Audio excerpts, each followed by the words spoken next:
वालेकुम सलाम।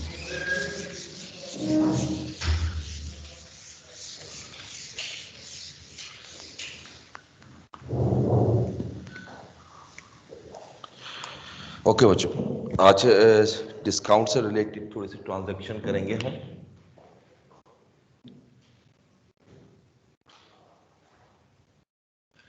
लिखिए एक transaction.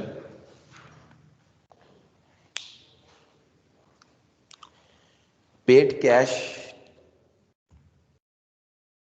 of rupees paid cash of rupees 15,600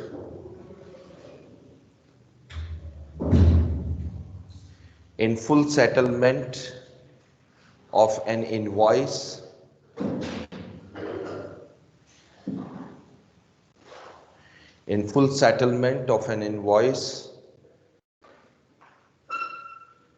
of rupees 16,000 जी बच्चों, अकाउंट हेड आइडेंटिफाई करो। इस ट्रांजैक्शन में कौन कौन से अकाउंट हेड्स हैं?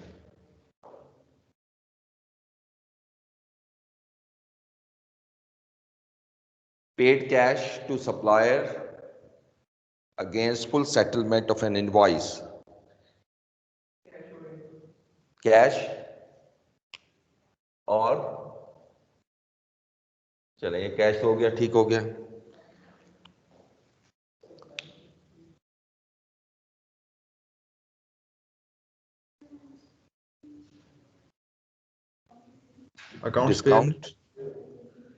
डिस्काउंट रिसीव्ड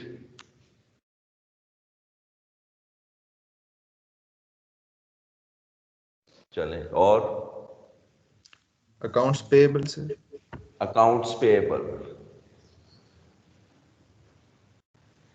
दो तो वैसे बड़े क्लियर थे, कैश और अकाउंट्स पेएबल।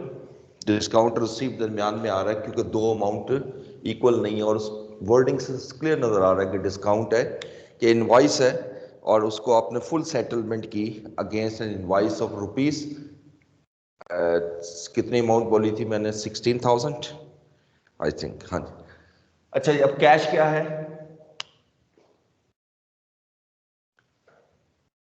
डेबिट या क्रेडिट?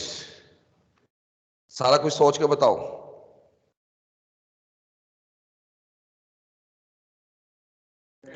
क्रेडिट। कितनी अमाउंट से? 15,600। Discount received 400। Debit credit?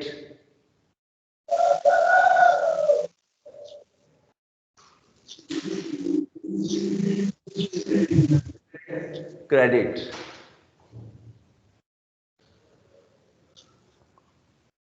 और अकाउंट्स पेएबल जी 16,000 जी। डेबिट और क्रेडिट? डेबिट। माइक ऑफ रखो बच्चों। ये एक ट्रांजैक्शन है डिस्काउंट वाली। एक ट्रांजैक्शन और लिखें।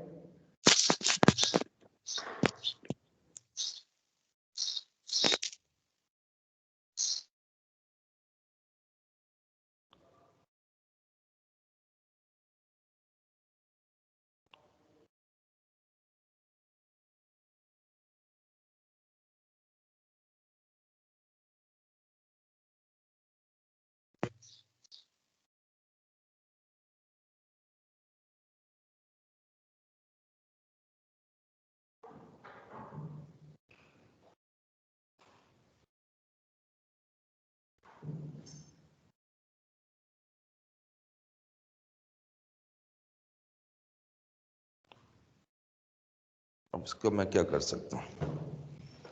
ओके, उसके बाद नेक्स्ट लिखिए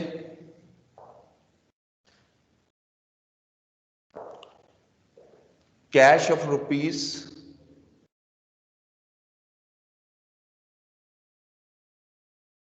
9850, cash of rupees 9850 was received from a customer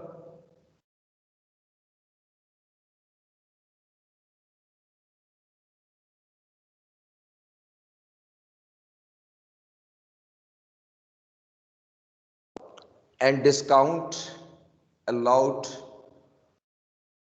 rupees 150. Discount allowed rupees 150.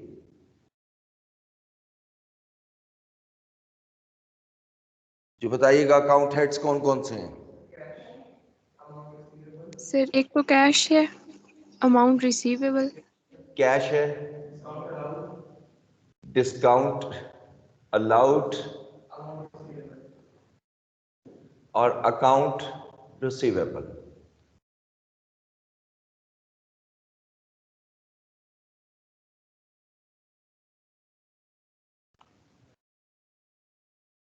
हाँ जी, अब कैश क्या है? डेबिट होगा कैश, बिकॉज कैश एसेट है, एसेट इंक्रीज हो रहा है और इंक्रीज इन एसेट डेबिट होगा by how much amount? 9850। What about the discount allowed? Debit होगा by how much amount? 150। and what about the account receivable? Credit by 10,000। ठीक है, तो इस तरह ये जो दो ट्रांजैक्शन कल मैंने डिस्काउंट की आपके डिस्कस की, वो इस तरह डिस्काउंट हमारा यहां यूज होगा।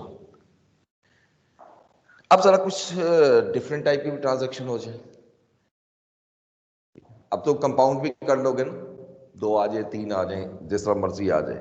एक ट्रांजैक्शन और लिखिए, goods worth rupees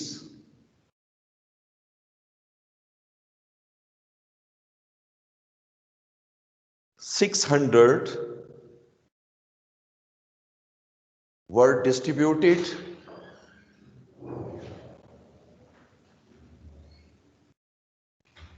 as free samples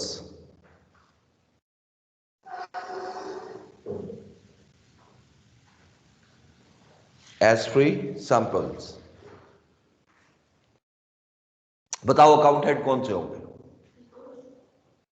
goods तो कोई हेड नहीं होता, एक्सपेंस तो एलिमेंट होता है। मैं हेड पूछ रहा हूं सर। सैम्पलिंग जे सैम्पलिंग सैम्पलिंग, ठीक है। एक हेड हो गया फ्री सैम्पलिंग, जिसको मार्केटिंग एक्सपेंस भी कह सकते हैं, और दूसरा हेड परचेजेस या गुड्स। हाँ जी, परचेजेस। देखो, जब हम वर्ड्स गुड्स का यूज करते हैं, मैंने आपको पहले भी बताया था कि गुड्स अगर बिजनेस में आएंगी तो हम परचेज यूज करते हैं, जब हम आउट करते हैं तो सेल यूज करते हैं। यहां आउट हो रही है फिर भी हम परचेज क्यों यूज कर रहे हैं? क्योंकि हम यहां पर प्रॉफिट नहीं कमा रहे, उसी प्राइस पे दे रहे हैं जिस प्राइस पे हमने एक्चुअली बाय की थी। ठीक है, तो अब फ्री सैंपल जो है ये हमारा कौन सा हेड है, किस में फॉल करेगा? डेबिट होगा या क्रेडिट? फ्री सैंपलिंग डेबिट होगा, ठीक है।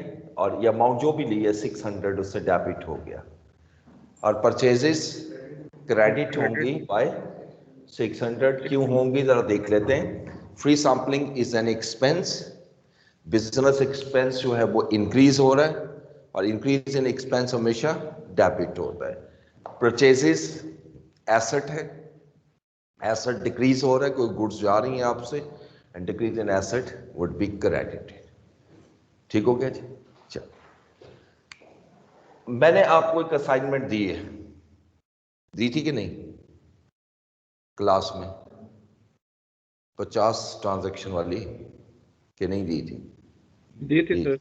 हाँ, उसको आप स्टार्ट कर दो, वो बहुत ज़रूरी है, बहुत ज़रूरी है। 50 ट्रांजैक्शन है। मुझे आप बताओ कितनी ग्रोथ करके आओगे, ताकि मैं क्लास में डिस्कस कर सकूं। 50 की 50 एक दिन कर लोगे?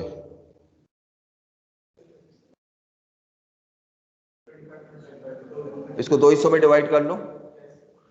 25 जो है आपने कल करके आनी है, और उसके बाद 25 उससे नेक्स्ट करेंगे हम नेक्स्ट डे में, और उसकी जो भी प्रॉब्लम होगी वो डिस्कशन करेंगे क्लास में, ठीक है? चलें, अब जरा आज थोड़ा सा और आगे चलते हैं। ये तो अब चलता रहेगा, ट्रांजैक्शन तो अपने रुकनी नहीं चाहिए, क्योंकि प्रैक्टिस करते रहोगे। ये यहां तक इतने हिस्से में हमने कुछ अकाउंटिंग कॉन्सेप्ट्स पढ़े थे, ठीक है? आज हम जरा कुछ अकाउंटिंग कॉन्सेप्ट्स और लेकर चलेंगे। लिखिएगा नेक्स्ट अकाउंटिंग कॉन्सेप्ट क्या? असाइनमेंट आप लोग करोगे, मैं तो नहीं करूंगा।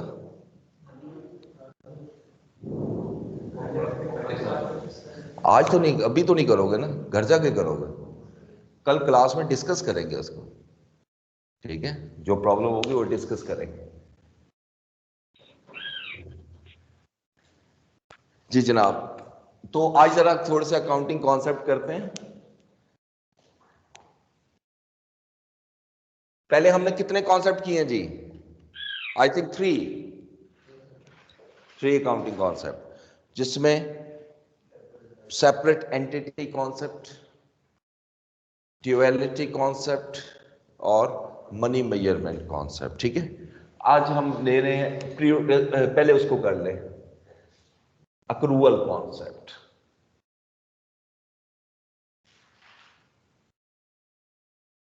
ये बहुत जरूरी है कॉन्सेप्ट। आपकी जितनी अकाउंटिंग है वो अक्रूवल बेसिस पर होती है, ठीक है?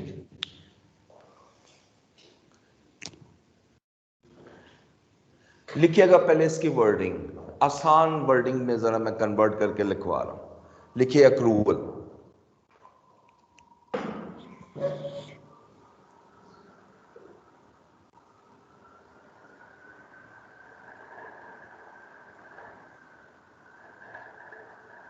लेकिन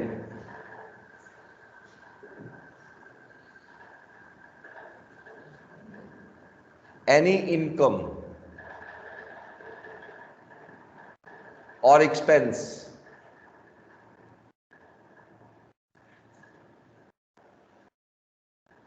should be recorded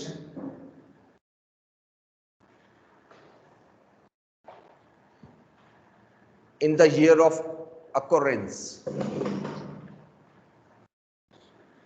In the year of occurrence.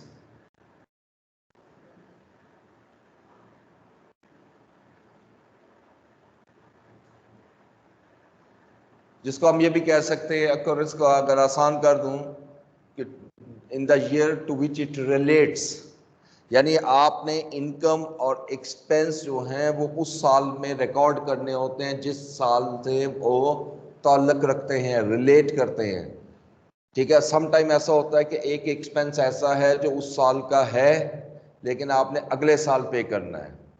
आपका एक अकाउंटिंग ईयर होता है।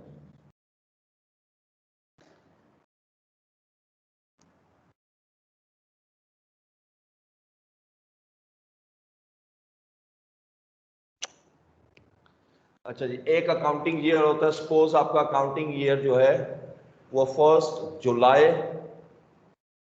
2018 से लेकर 30 जून 2019 तक है।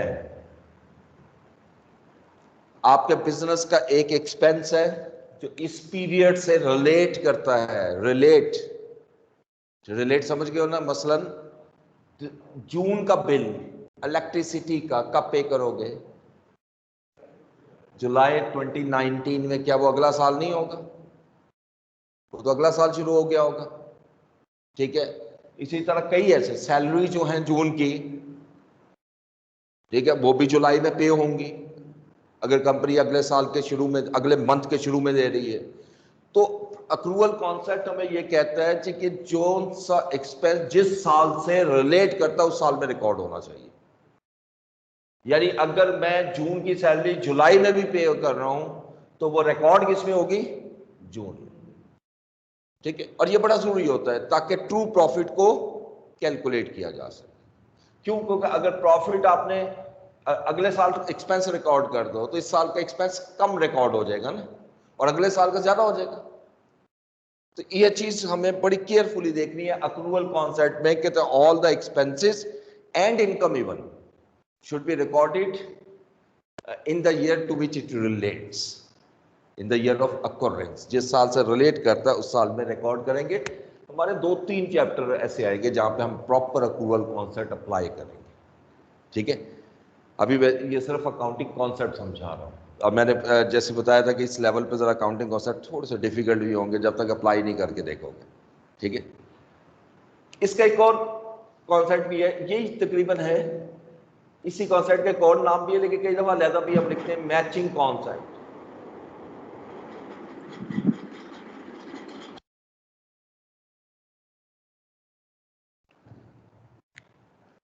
अच्छा, मैचिंग कॉन्सेप्ट क्या है? लिखिए, expenses and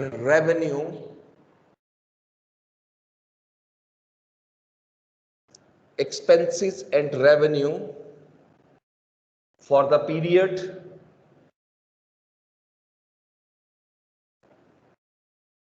must be matched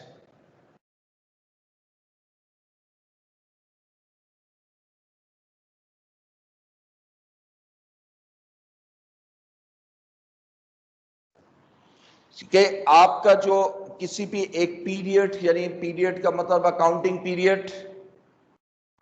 period में जो इनकम और एक्सपेंस है वो मैच करने चाहिए। तो अगर टेक्निकली देखो तो यहाँ पे भी यही चीज हम कर रहे थे, लेकिन वर्डिंग जरा डिफरेंट तरीके से थी, लेकिन इसको और क्लैरिफाई करता हूं।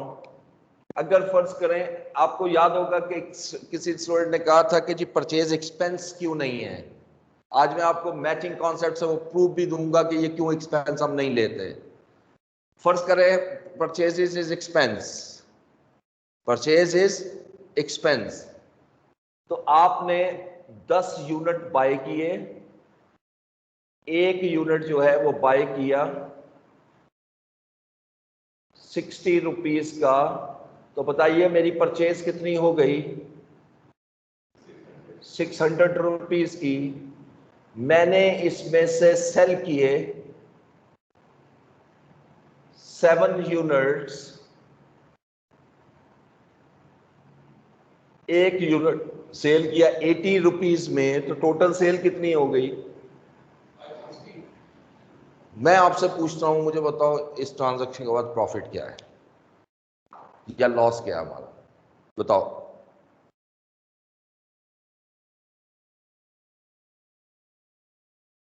सिंपल, एक परचेज की ट्रांजैक्शन की, एक सेल की। मैंने आपसे पूछा बताओ इस after these transactions what will be the profit और लॉस? 40 का प्रॉफिट होगा। क्यों? क्योंकि आपने 7 यूनिट बेचे। 40 का प्रॉफिट कैसे निकाला आपने, ये भी बता दो। ये लॉस नहीं नजर आ रहा, आप प्रॉफिट कह रहे हो।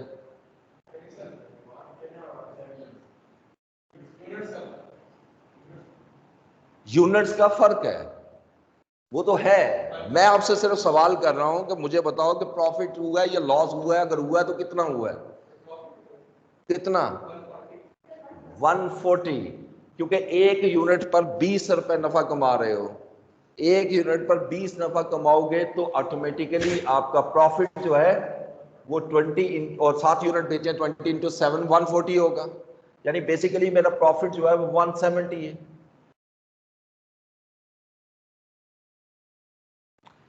अब अगर परचेज को मैं एक्सपेंस लूं और ये रेवेन्यू है, तो रेवेन्यू माइनस एक्सपेंस प्रॉफिट और लॉस नहीं होता? बिल्कुल होता है। यानी अगर इन दोनों का डिफरेंस लूं तो ये तो 40 का लॉस शो कर रहा है। दैट इज वाई जब हम कोई गुड्स बाय करते हैं तो उसको हम एक्सपेंस नहीं कहते मैचिंग के तहत, क्योंकि मैच नहीं हो रहा।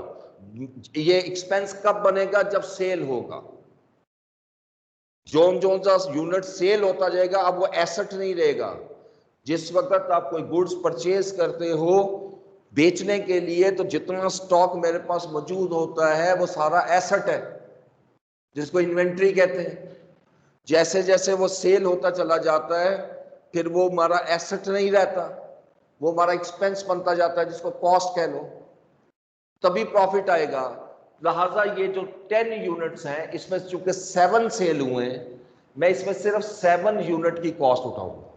मेरा एक्सपेंस सिर्फ 7 यूनिट है, यानी 7 इंटू 60 420 और रेवेन्यू 560।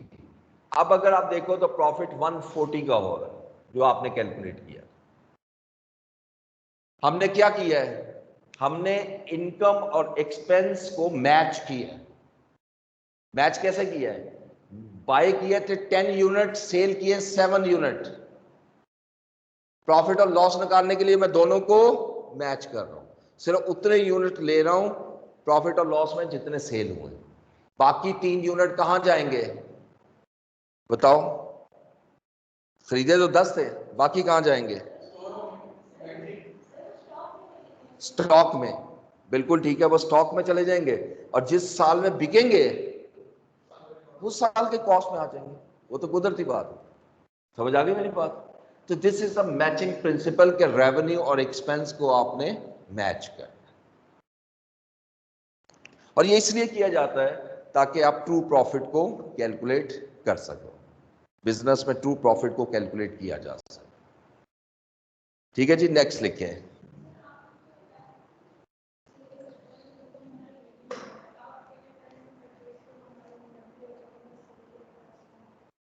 मुझे नहीं समझ आई आपकी बात, आप क्या पूछ रहे जी?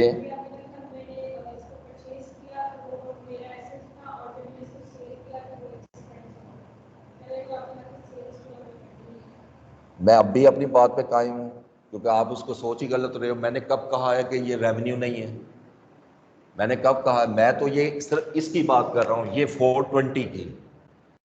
मैं तो सिर्फ इसकी बात कर रहा हूं। मैंने ये कहा कि जब मैंने ये खरीदे थे ये एसेट हैं, जब ये बिकेंगे तो रेवेन्यू जनरेट होगा और ये एक्सपेंस बन जाएगा। मैंने कब कहा कि रेवेन्यू नहीं होगा? मैंने ये कहा है कि वो जो खरीदा हुआ माल था, जो आपने पहले खरीदा हुआ था, अब वो मेरा, हाँ जी, एक्सपेंस बन जाएगा। ठीक है जी, ओके जी, नेक्स्ट लिखें। प्रूडेंस कॉन्सेप्ट, प्रूडेंस कॉन्सेप्ट किया यार आज बकवास।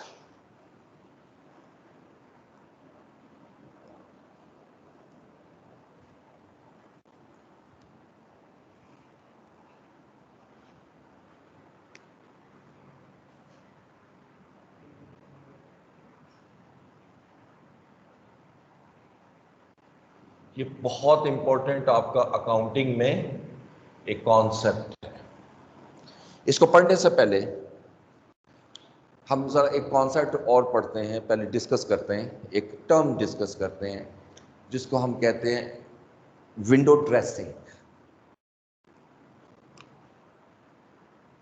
एक होती है ना विंडो शॉपिंग जो आप करते हो, अकाउंटिंग में हम विंडो ड्रेसिंग का वर्ड एक यूज करते हैं। Window dressing is basically manipulation.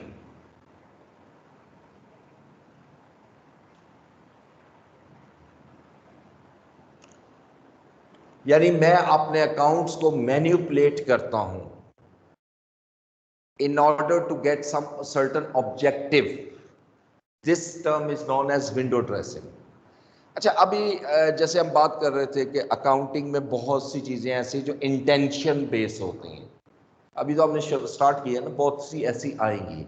Intention change हो जाएगी तो आपका ये भी चेंज हो जाएगा, ट्रीटमेंट चेंज हो जाएगा।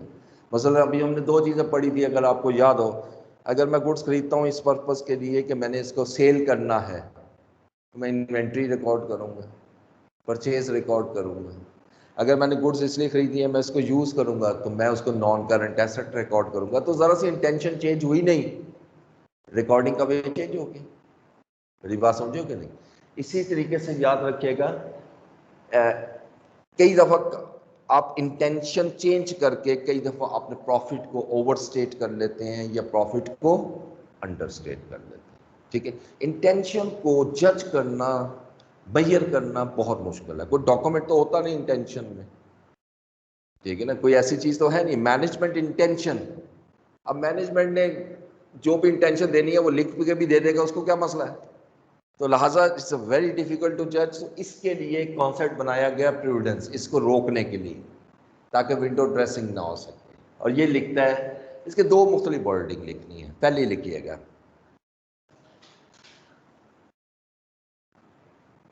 In the period of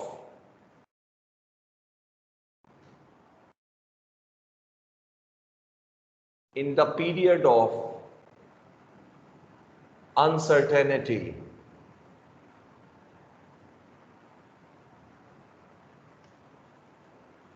caution should be made so as, ये अब लाइन बड़ी इंपॉर्टेंट है जो मैं इन्वर्टेड कोमास में ला रहा हूं, assets should not be overstated. Assets should not be overstated and liabilities should not be understated.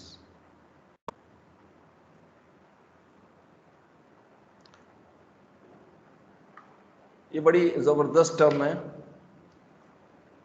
Profit should not be, asset should not be overstated. देखो, अगर मैं एसेट को ओवरस्टेट करता हूं तो इंपैक्ट क्या आता है? प्रॉफिट आप ज्यादा शो करोगे तो एसेट ज्यादा शो होगा ना। इसका मतलब प्रॉफिट को ओवरस्टेट कर रहे हैं। ठीक हो गया। नंबर 2, अगर मैं कहता हूं लाइबिलिटी को अंडरस्टेट कर नहीं होनी चाहिए, अगर मैं लाइबिलिटी को अंडरस्टेट करता हूं तो इसका मतलब क्या है? तब भी प्रॉफिट ज्यादा है। बात एक ही होगी। लेकिन कहीं पर ये प्रॉफिट कम की बात नहीं कर रहा, यानी ये हमेशा ये दोनों जो पॉइंट लेके जा रहा है कि profit should not be overstated simply, और थ्रू किसके? Asset should not be overstated and liability should not be understated. ठीक है। अब ये प्रॉफिट की ओवरस्टेटमेंट की क्यों बात कर रहा है, प्रॉफिट की अंडरस्टेटमेंट की बात क्यों नहीं कर रहा? अब ये भी तो विंडो ड्रेसिंग हो सकती है ना। वैसे कंपनी जो है टैक्स बचाने के लिए अपने प्रॉफिट को कम शो करती है। अगर प्रॉफिट को कम शो करेगी, यकीन बात है या वो एसेट को कम करेगी या लायबिलिटी को बढ़ाएगी, ताकि ऑटोमेटिकली उसका प्रॉफिट जो है वो कम शो हो। लॉजिक समझो, प्रॉफिट कम शो हो। लेकिन उसको हम प्रूडेंस में नहीं लेके आते। रीजन क्या है? हम कहते हैं प्रॉफिट कम हो रहा होने दो, it's not against manipulation, it's not against prudence. लेकिन प्रॉफिट ओवरस्टेट होगा तो प्रूडेंस आ जाएगा सामने। रीजन क्या है?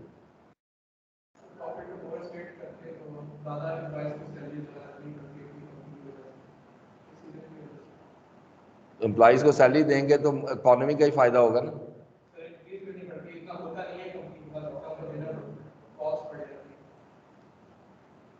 देखो, सिंपल सी लॉजिक है कि कंपनी जो है वो लोगों को, इन्वेस्टर्स को मोटिवेट करने के लिए अपने प्रॉफिट्स को ओवरस्टेट करती है, which is very dangerous situation. टेस्को PLC UK की एक बहुत बड़ी चेन है, ये डिपार्टमेंटल स्टोर की। 2016 में उसका इसी तरह का स्कैम आया था, बहुत बड़ा स्कैम आया था, और आज तक वो भुगत रहे हैं। ठीक है। तो प्रॉफिट को ओवरस्टेट करना, कि जहां से इन्वेस्टर्स को आप मोटिवेट करते हो कि इन्वेस्टर तो ये देखता है ना कि पोजीशन क्या जा रही है, यही हमारी फाइनेंशियल इंफॉर्मेशन जो हम बना रहे हैं यही देंगे ना, तो स्टेटमेंट्स जो बनाते हैं। तो जिस वक्त एक इन्वेस्टर के पास जाएगा, वो उसको देखेगा तो वो बड़ा अट्रैक्ट होगा और इन्वेस्टमेंट कर देगा। लेकिन चूंकि ओरिजिनल जो सिचुएशन वो नहीं है, तो उतना रिटर्न इन्वेस्टर को नहीं मिल सकता जितना वो एक्सपेक्ट कर रहा था। तो जिसकी वजह से फ्यूचर के अंदर प्रॉब्लम क्रिएट हो सकती है। इस चीज़ को रोकने के लिए जो प्रूडेंस है वो हमें हेल्प देता है किसी तरह भी, अब एज एन ऑडिटर हमारा काम क्या होता है, हमने इस चीज को वेरीफाई करना होता है कि कोई भी एसेट ओवरस्टेट ना हो रहा और कोई भी लाइबिलिटीज अंडरस्टेट ना हो, ये हमने वेरीफाई करना होता है। ठीक है, इसकी दूसरी वर्डिंग भी लिखिएगा, प्रूडेंस की एक वर्डिंग और भी है,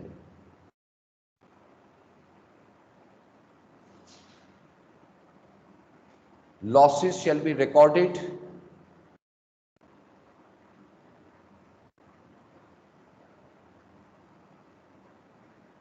when occurred,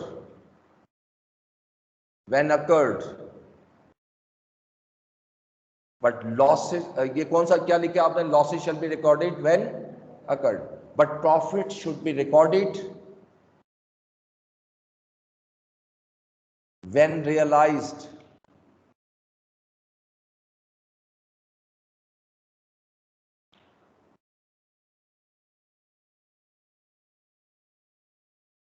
ठीक है जी,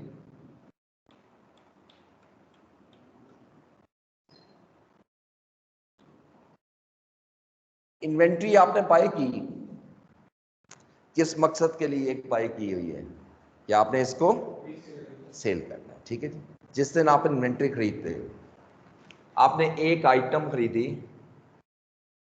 वन आइटम फॉर ₹600, किस इंटेंशन से, टू सेल। अच्छा, जिस दिन खरीद रहे हो उस दिन सेल प्राइस क्या होगी,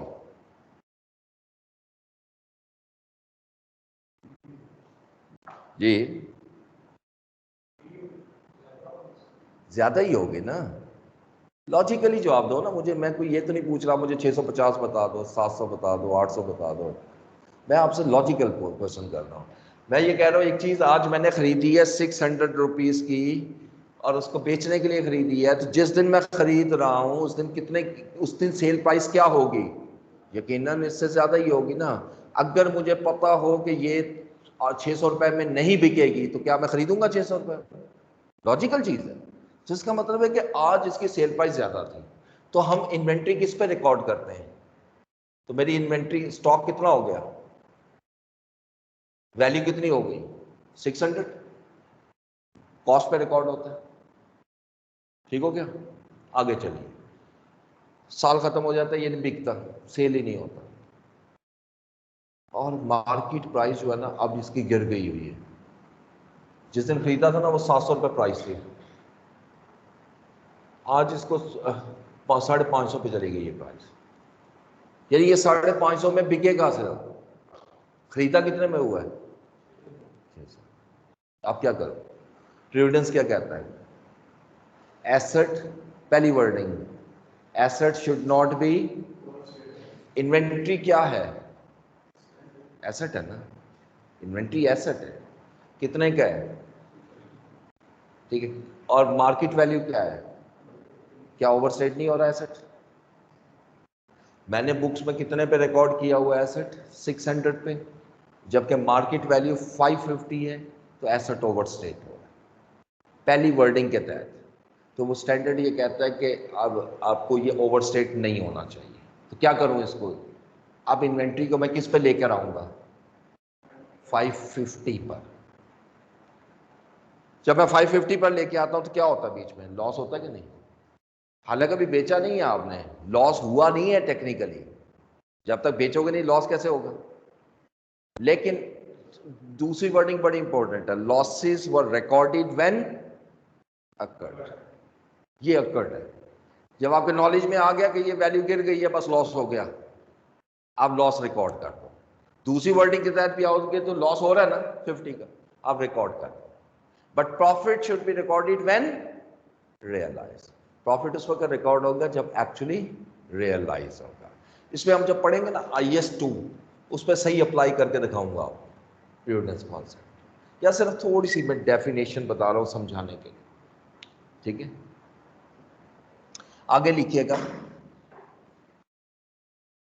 substance over form, SUBSTANCE, substance over form.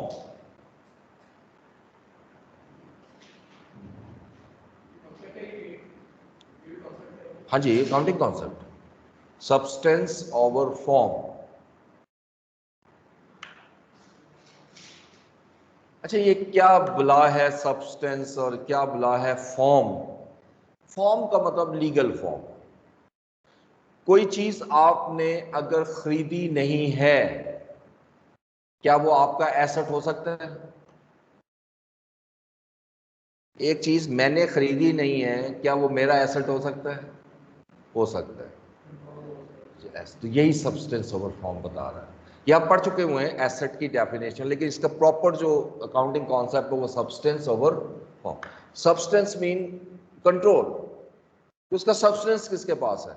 अगर एसेट जिसकी लीगल फॉर्म मेरी नहीं है लेकिन सब्सटेंस मेरे पास है तो मैं उसको एसेट रिकॉर्ड करूंगा। ठीक है, देखिए, some business transaction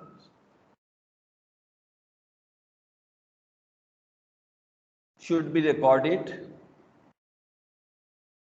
on the basis of its substance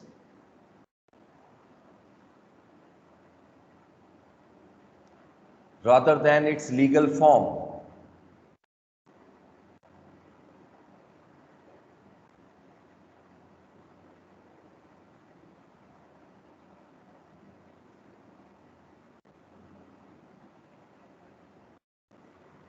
और सब्सटेंस को जज करना हो तो कैसे करते हैं? रिस्क और रिवॉर्ड से।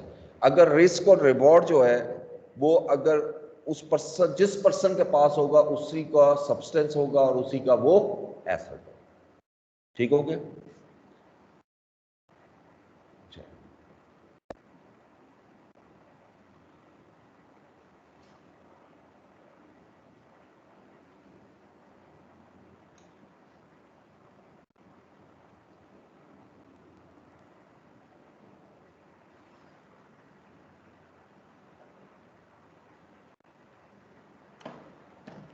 ओके जी। अच्छा, एक तो रमज़ान में जो चेंजेस आई हैं वो मैं आपको बता देता हूँ कि एक तो क्लास टाइम जो है ना वो 45 मिनट होगा। ठीक है, क्लास 1 घंटा होगी लेकिन मैं 45 मिनट का खामोश हो जाऊँ, आपको कोई काम दे दूंगा, आप करते रहोगे। ठीक है, और सेकंड ये है कि क्लासेस जो है ना 5 डेज होंगी रमज़ान के महीने, सैटरडे और संडे ऑफ हो। ठीक है, लेकिन ये ओनली फॉर रमज़ान। जैसे रमज़ान ख़त्म होगा इंशाल्लाह फिर उसी रूटीन में हम आ जाएंगे। तो आगे लिखिएगा, true and fair representation, true and fair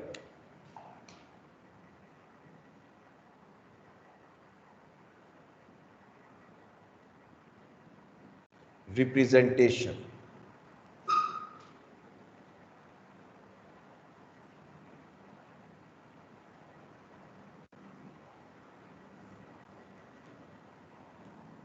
इसका मतलब क्या है?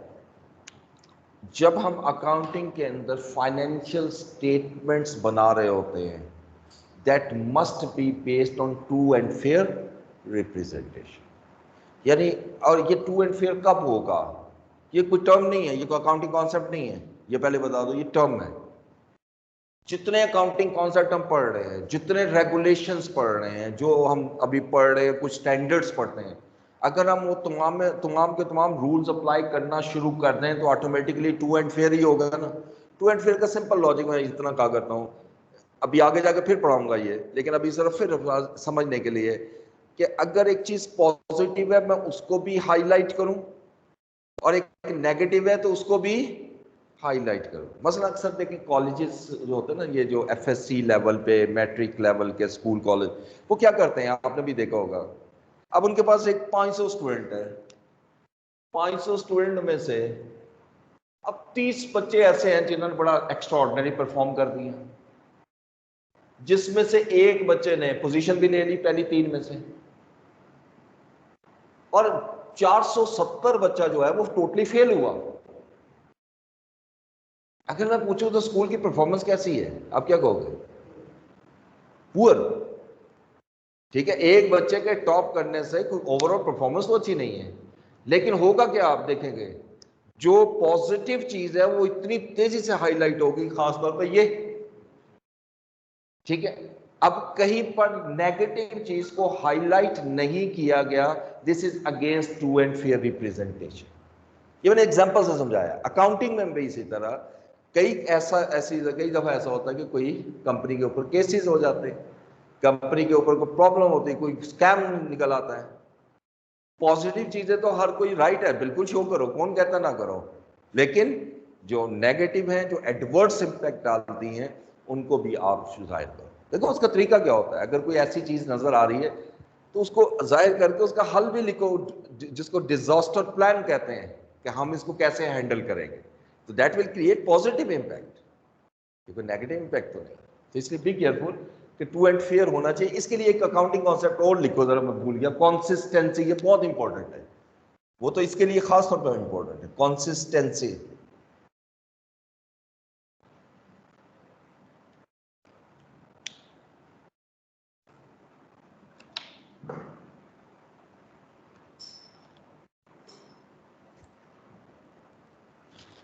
लिखें, whatever the accounting policies, whatever the accounting policies, estimates, bases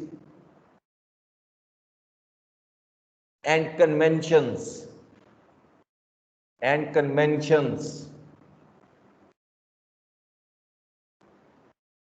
are chosen by the company,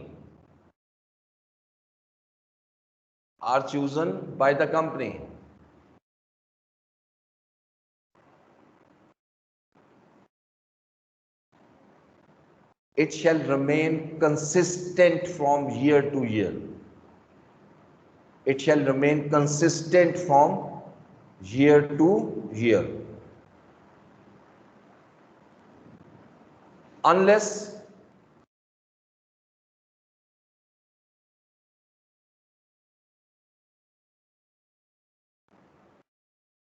another standard allows to do so. Unless another standard allows to do so. चाहिए, मैंने अब क्या कहानी सुनाई है, जरा देख लो इस कहानी को भी। देखो अकाउंटिंग के अंदर बहुत सी चीजें ऐसी होती हैं जो आपके कन्वेंशंस पर बेस करती हैं, पॉलिसीज पर बेस करती हैं। मिसाल के तौर पे, चले अभी तो हमने पढ़ा नहीं, लेकिन अभी आपको दो लफ्ज बोल देता हूँ। इन्वेंट्री की वैल्यूएशन जब हम करते हैं ना, इन्वेंट्री की, इसके लिए दो मेथड स्टैंडर्ड ने हमें बताया, फर्स्ट इन फर्स्ट आउट, और दूसरा एफ को, एवरेज। क्या होते हैं छोड़ दो इसको, लेकिन क्या दोनों मेथड आप यूज करोगे? दोनों में से एक यूज करोगे ना, ऑब्वियसली एक टाइम में एक ही यूज हो सकता है। तो जब आप कोई भी मेथड यूज करते हो, ये अकाउंटिंग पॉलिसी कहलाती है। जब कोई अकाउंटिंग पॉलिसी आप अडॉप्ट करते हो जी कि मैंने वैल्यूएशन इस तरीके से करनी है, तो ये हमें अकाउंटिंग कॉन्सेप्ट क्या कह रहा है, it shall remain consistent from year two year. यानी अब अगर मैंने पहले साल जो है वो फर्ज कीजिएगा एवरेज कॉस्टिंग यूज की है, तो आगे भी मैं क्या करता रहूंगा, एवरेज कॉस्टिंग, ठीक है, ताकि कंसिस्टेंट हो। लेकिन आगे फिर एक और लाइन भी लिखाई मैंने कि however if any standard allows to do so, अगर कोई स्टैंडर्ड ये कहता है कि ठीक है आप चेंजेस कर सकते हो, फिर आप करोगे। ये एफर्ट 2 में जाके पढ़ोगे कौन सा स्टैंडर्ड है और कैसे अलाउड है, ये बिल्कुल है, ठीक है, लेकिन वो इसके अगेंस्ट नहीं है, वो उसकी बेसिस उसके अंदर दी, कब चेंज कर सकते हो। समझ आ गई मेरी बात? तो जरा इसको, जरा काउंटिंग कॉन्सेप्ट जो मैंने लिखवाए हैं, इसके मैं आपको नोट्स भी दे दूंगा, प्रॉपर डेफिनेशन। ये तो वैसे सिर्फ समझाने के लिए मैंने लिखे, प्रॉपर डेफिनेशन के मैं आपको नोट्स भी प्रोवाइड कर दूंगा, वहां से आपने याद करना है, ये याद करने पड़ेंगे अकाउंटिंग कॉन्सेप्ट, उसमें और भी हैं। अकाउंटिंग कॉन्सेप्ट यही है सारे, ठीक है। उसके बाद फिर ये कुछ टर्म्स हैं, जैसे मैंने ट्रू एंड फेयर रिप्रेजेंटेशन कही, इस तरह के एक दो टर्म्स और भी हम डिस्कस करेंगे। तो अटेंडेंस में ज़रा पहले लूँगा।